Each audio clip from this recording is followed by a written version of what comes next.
Welcome back. If you're wondering why this review took a little bit longer than planned, honestly, my youngest brought home the plague from preschool. It's been a rough couple of weeks and we're still not fully out of it, so forgive me if I still sound a bit croaky. But enough about that, let's talk about the 3DMakerPro Fox. Before we get into the weeds, I want to tell you a little bit about myself. I've been in the 3D printing space for about 7 or 8 years now, and I've spent way more time tinkering machines and messing with code than actually hitting that print button. I'm currently leaning into electronic repairs, so I'm not afraid of a bit of a learning curve. I also want to be clear, these are my personal experiences only. I've seen some pretty loud complaints about the Fox online. I just want to see if this actually works and is suited for me. Your results might differ, but here's what happened on my workbench. So why did I buy this thing in the first place? I model functional items, and when I'm designing in CAD, I often hit a wall where I just run out of time.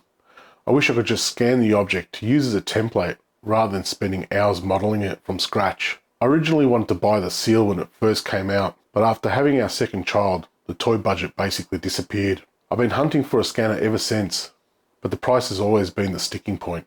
Recently, I started looking at the second-hand market, and I stumbled across the Fox, and there wasn't a ton of info online, which is probably why I'm making this video today.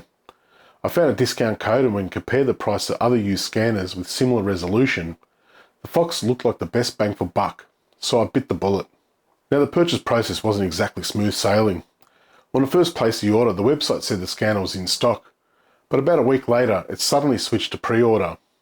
After some back and forth with their support team, it finally showed up on my doorstep about 2 weeks later. When I first started planning this review, I had grand ideas. I wanted to run every test possible and validate every marketing claim they made. Then reality hit. I realised that would take forever and honestly probably wouldn't make for a very good video. More importantly, this is my first time actually doing 3D scanning.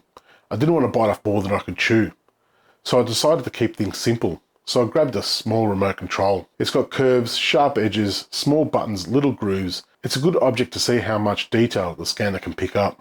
Getting started was pretty easy. Download the software, create an account, plug the scanner in, done. Quick tip though, the account creation verification code email landed in my spam folder, so check there first if you don't see it. Once I plugged the scanner in, the software found it straight away, no problem there. The software itself, that's when things became a little bit harder. It wasn't very beginner friendly, at least not for me. I watched a short video to just understand the basic scanning process. My first scan wasn't great. I kept losing tracking. Then I tried the auto align feature. Instead of joining the scans together, it stacked them on top of each other. So back to YouTube. I watched another short video on manual alignment. That got me moving again. The scanner worked much better. Tracking stayed locked. I wasn't constantly losing the object. Now I don't know if that was because of the lighting or because I was getting better. Maybe a bit of both. Looking at the final scan, I actually had far fewer problems than I expected, especially after reading so many complaints online. That doesn't mean it's perfect. At this stage, the details aren't quite where I'd like it to be, but I also haven't spent much time playing with the settings yet. There are still plenty of things I want to try, so I don't want to judge too early.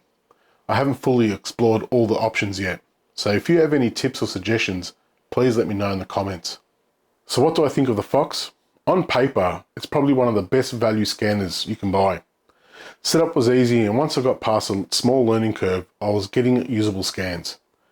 Can I recommend it? Not yet. And that's not because I think it's bad. It's because I don't have another scanner to compare it with. This is my first 3D scanner, so I don't think it's fair for me to say it's better than Scanner A or worse than Scanner B. What I can say is my experience has been much better than I expected, especially after everything I've read online. One thing I do wish it came with is a protective case.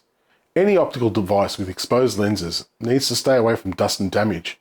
For now, I'm keeping mine in an old soft glass bag until I find something better. This definitely isn't the end of the story. I'll keep experimenting. I'll keep testing, and if I find ways to get better scans, I'll make another video. If you already own a Fox, I'd love to hear your experience.